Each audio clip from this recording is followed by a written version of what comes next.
Good morning and welcome to another episode of the SodaStream News. I'm your host, GMA Gauze. It is Thursday, June 3rd, 2021, and it is AC Day. SodaStream News would like to wish you a happy Pride Month. Check this out.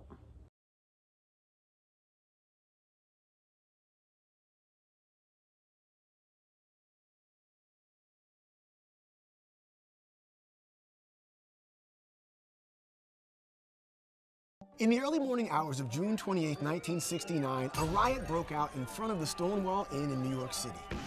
The violent protest became known as the Stonewall Riots. The Stonewall Riots were a watershed moment in the gay rights movement, sparking activism and awareness across the United States. We'll look at the roots of the riots, the events, and their lasting impact. In the 1950s and 60s, homosexuality was still considered sodomy and illegal in 49 states. The punishments varied greatly by state, ranging from heavy fines to imprisonment. In society, members of the gay community were often subject to violence, harassment, and discrimination. In New York City, gay bars were havens for people with diverse sexual orientations and gender identities, places where they could avoid harassment and violence. The Stonewall Inn served as a popular refuge. The Stonewall Inn was owned by the mafia. The mafia bribed the police to look the other way. In turn, the mafia made money overcharging patrons for drinks. Even so, the patrons were not fully safe from homophobia and discrimination. The mafia would extort wealthy patrons, threatening to out them to their employers and families. Despite the mafia's bribes, the police still regularly raided the Stonewall Inn and other gay bars, charging them with solicitation of homosexual relations. Trans and other gender nonconforming people were also targeted, subjected to violence, and arrested if they weren't wearing what the police deemed gender-appropriate clothing. This oppression and mistreatment came to a head in the early morning hours of June 28, 1969. 9 police officers entered the Stonewall Inn in a raid. The patrons were fed up. As the police roughly tried to arrest bartenders and customers, many resisted. Outside the bar, people in the hundreds began rioting. They threw bottles at the police and pushed through the barricades. The police officers retreated from the crowd and locked themselves inside the Stonewall Inn. Rioters responded by setting the bar on fire. Police reinforcement arrived, and the original officers managed to get out of the burning bar. Meanwhile, the angry mob had grown into thousands. Eventually, the police were able to get the crowd to disperse, but it didn't last long. The riots continued until July 1st. While some criticized the violent and destructive riots, others pointed to the brutality and unjust treatment of the gay community. This large-scale defiance made a massive impact on society. The Stonewall Riots were the beginning of the modern gay liberation movement, which also brought attention to others marginalized for their sexual or gender orientation. The riots sparked the formation of the Gay Liberation Front, the first group to publicly advocate for equal gay rights. On the 1-year anniversary of the riots, they also organized the first Gay Pride Parade. Today, Pride events are still held on the anniversary of the Stonewall Riots in cities around the country and even the world. In 2016, President Obama made the Stonewall Inn and the area outside where the riots broke out a national monument. This became the first national monument celebrating gay history. The Stonewall Riots may have been violent, but they marked a pivotal moment in history. No longer would people quietly endure the stigma associated with their sexual and gender orientations.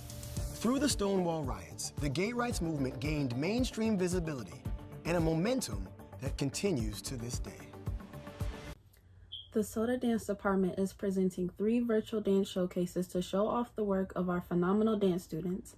The Middle School Dance Showcase will premiere tonight, June 3rd at 7 p.m., and Dance Choreography Showcase will premiere on Tuesday, June 8th at 7 p.m. In addition to the premiere of showings, each showcase will also be available for a video on-demand stream from the day after its premiere until Sunday, June 13th. If you missed the premiere of Senior Dance Showcase on Tuesday, it is currently available for video on-demand stream until June 13th. Tickets are $5 and can be purchased through the link on the Soda website. Tickets for Senior Showcase and Middle School Showcase are currently on sale to the public. Tickets for Dance Choreography Showcase will be on sale for the public starting Saturday, June 5th. Thank you for watching, and tune in next time for another sip of the SodaStream News.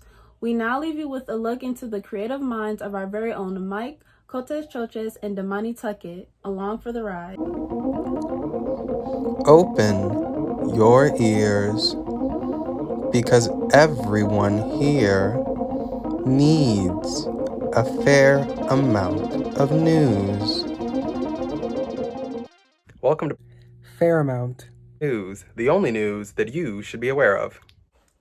We at Fairmount News are determined to give the students at School of the Arts the most factual, important, and necessary news stories happening all over the world.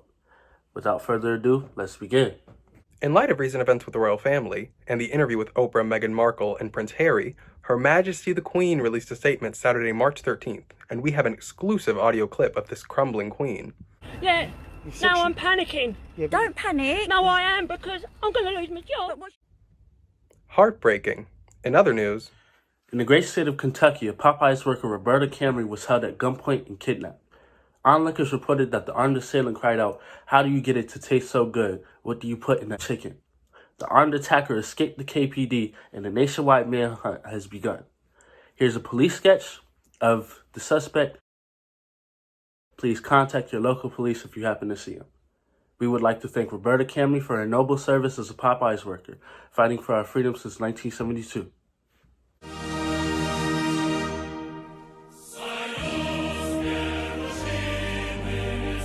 fashion police claim that polio is making a huge comeback.